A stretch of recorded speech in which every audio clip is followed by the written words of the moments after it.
Welcome into another edition of Market Takes. So I know you could have been anywhere in the world, but you're here with me, and I appreciate that. I am Dion Rabowen, reporter at the Wall Street Journal, and today on Market Takes, we are getting into and breaking down the latest existing home sales report. This was a big one, a big decline in the number of homes sold, and we are going to get into all that, what it means for the housing market, the economy, the market, all that good stuff. So we are going to talk through first what existing home sales, or what this existing home sales report showed, how that compared to expectations. We're going to talk about the big picture state of housing and the housing market. We're going to talk about the relationship between housing, the housing market, and inflation, because I think this report has a lot to say about what's going on and what could come next for inflation. We're going to check in with the markets because, of course, we always want to know what's going on in the markets here on Market Takes. And then we're going to talk about what comes next, because we are always looking forward, even though it is backward-looking data. So let's get into it right now. So let's talk about it. The existing home sales report showed 3.75 million units sold year over year based on the estimate. That is a decrease of 4.1% from the previous month. Let's throw a chart up here up on your screen so you can see what I'm talking about in terms of the trend. So this is a 10-year chart. This goes back to October 2013. And what you see consistently since the start of really 2022 and continuing through this year is just a clear decline. You see that line moving down and to the right. That means lower sales, fewer sales are happening in the existing home sales market. And keep in mind, existing homes are about 80% of the market. So this is the big picture of overall what's happening in the housing market. Fewer and fewer sales. Again, 3.79 million units. That's the monthly annualized number. So based on how many homes were sold in October, the National Association of Realtors averages out, okay, here's what that would have been over a year. And based on that, we are down at the lowest level that we have been since 2010. That is a huge decline, even lower than during COVID when home sales, home tours, all that stuff got shut down. Well, there were even fewer sales this last month in October than there were at the bottom of that COVID sales period. Like I said, going back a 13-year low is what we saw. And again, the previous month sales had declined 2%. So this 4.1% decline, that was way more than the 1.5% decline that economists had predicted. So we are seeing that decline in sales actually accelerating in terms of what's moving month to month. And this has been a trend, but it looks like the trend is accelerating. The fewest number of homes sold since 2010. That is a big time worry, or big time change, and a big time move in the trend. And really this chart just illustrates how we have seen that trend move lower and continue. And it looks like that could be going forward for a while. We've seen sales decline really every month since February in terms of this trend. The other thing, though, is that prices, on the other hand, have gone up. Prices have continued to rise. The median existing home sales price rose 3.4% from a year ago, up to $391,800, the fourth consecutive month of year-over-year price increases. So what are we seeing? Again, we're seeing the number of homes sold decline. We're seeing the price, or the average price for the homes sold, rise. Now, really what that gets back to is it's all about inventory, the amount of homes that are available on the market. We actually saw inventory rise, and that's been consistent over the last few months, but it's still historically low. We actually saw the inventory of unsold existing homes rise 1.8% from the previous month to 1.15 million. That's the equivalent of about 3.6 months of supply at the current pace.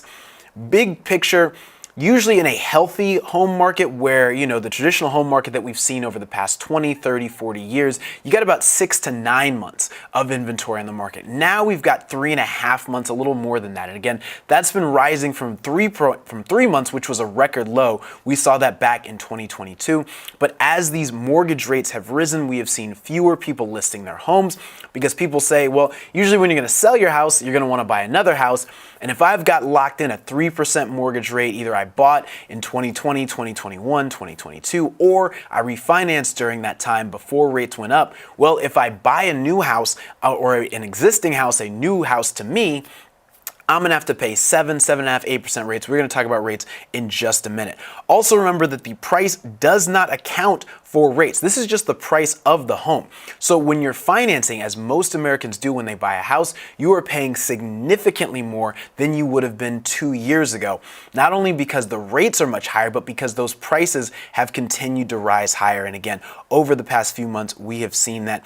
And this suggests that the trend of rising prices that we had seen coming into this month is continuing. So the big picture, fewer homes are selling, but the ones that are selling for a lot of money. Prices continue to rise, and that's kind of the worst of all possible worlds. If you are a buyer, you're seeing limited selection, and what you're paying, even though it's probably not your first choice, your dream home, is going to be that dream home price, or probably even more than you wanted to pay for your dream home. For sellers, because buyers are limited, it means that your house is likely staying on the market a little longer. You may not be able to get that price that you wanted, or as much money as you wanted, because people are so limited. And again, this all comes back to rates. So the other chart I want to throw up here on your screen is a rates chart, so you can just see what we're talking about in terms of mortgage rates. Now, that big takeoff you see right there, that's what's happening to the 30-year fixed rate mortgage. That's what most Americans have when they buy. They get a 30-year, and this is the rate. You're seeing we accelerated up to nearly 8%. You saw that record high, or that, not a record high, excuse me, a 23-year high for the week of October 26, 2023. We have come down a little bit from that. So you see how the line is going down now, but compared to the just huge acceleration and increase that we saw over the past year, that little decrease we've seen over the past 3-4 weeks is nothing. The latest average is 7.44%. And again, that's down from where it was back at the end of October, but still historically the highest prices or the highest rates that we have seen in a generation, according to the National Association of Realtors. So that is a big deal. And again, this chart just illustrating the movement that we have seen in terms of mortgage rates, really moving in one direction, that's higher, even though we've come down the last few weeks, still much higher than we have been in the past. I want to read you a quick quote from National Association of Realtors Chief Economist Lawrence Yun. He says, quote, "Prospective homebuyers experienced another difficult month due to the persistent lack of housing inventory and the highest mortgage rates in a generation.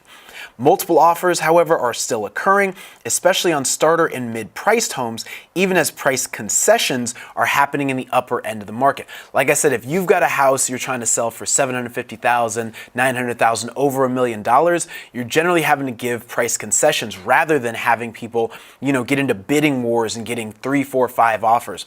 And again, there are a lot of offers going out to some of those lower priced homes, but that's because there are just fewer of them on the market.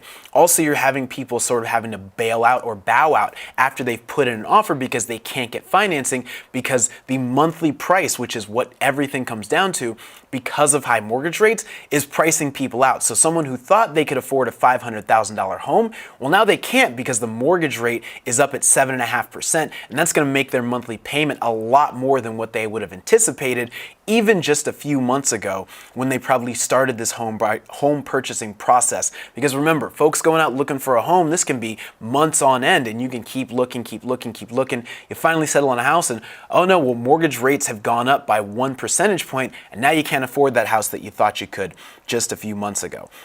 I want to read you one last quote from Lawrence Yun. He says, quote, "A typical homeowner has accumulated more than $100,000 in housing wealth over the past 3 years." Now, that's important because as we've seen, these prices have gone up, but a lot of folks are locked into their house and they can't sell because, again, not only is it going to take longer than likely they thought, not only are they not getting those same kind of bidding wars that they were getting previously, but you also have to then go out and buy another home. And if you aren't going to buy one for less than your current home is selling for, you're going to have to finance. That means you're going to have to pay more. You're going to get locked into a higher rate.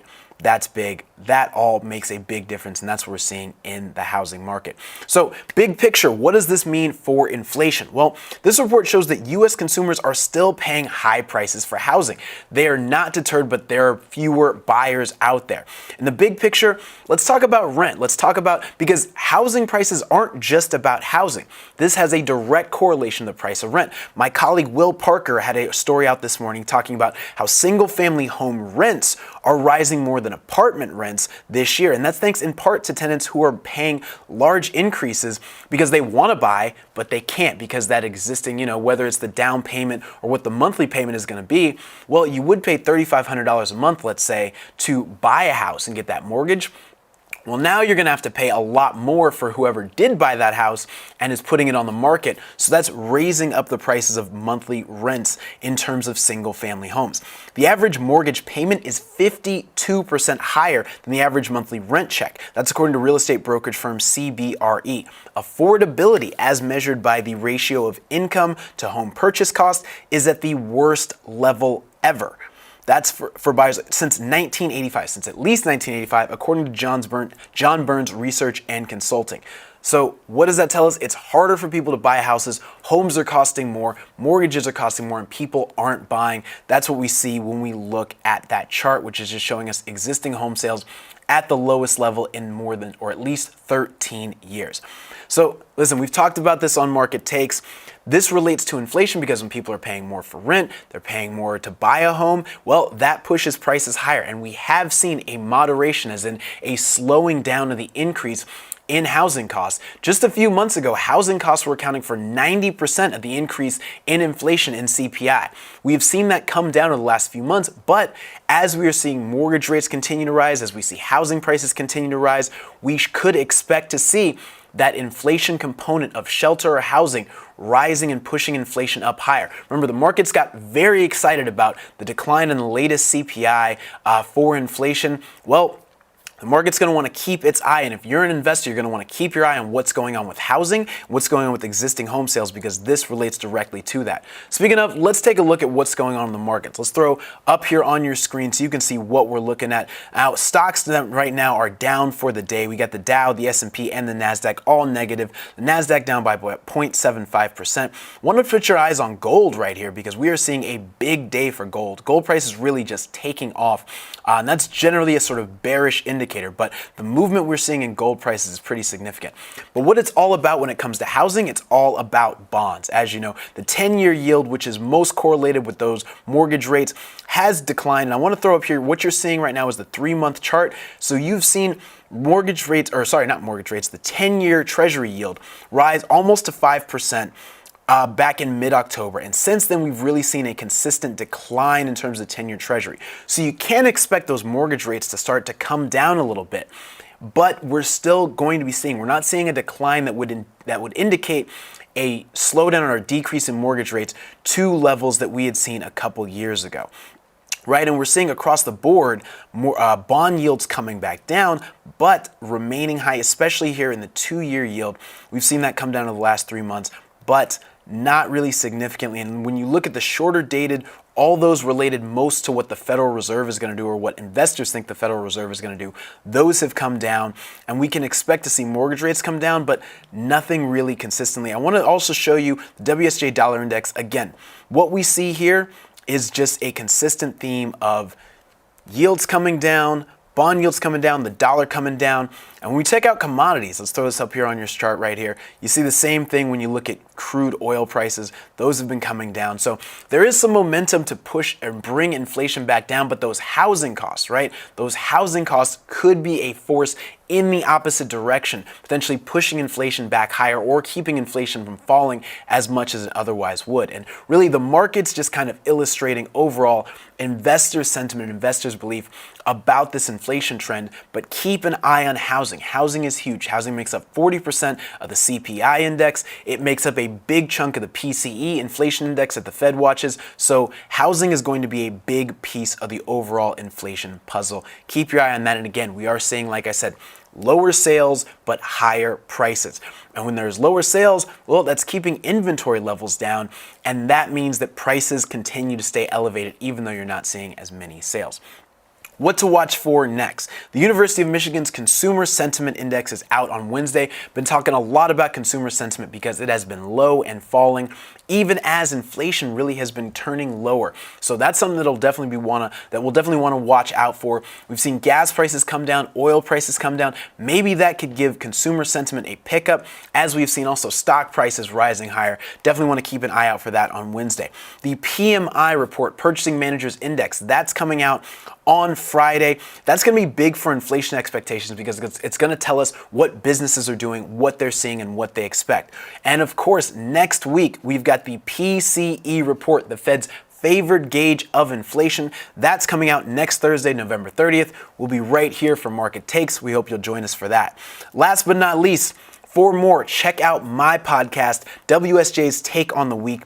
We are cutting through the noise to explain the major business and financial news that moves markets. Also, you can make smarter investing decisions. Subscribe wherever you get your podcasts. So listen, that's going to do it for us here on Market Takes. I am Dion Rabowen, reporter at the Wall Street Journal. Thanks so much for joining us. We hope you'll come back and join us again next time.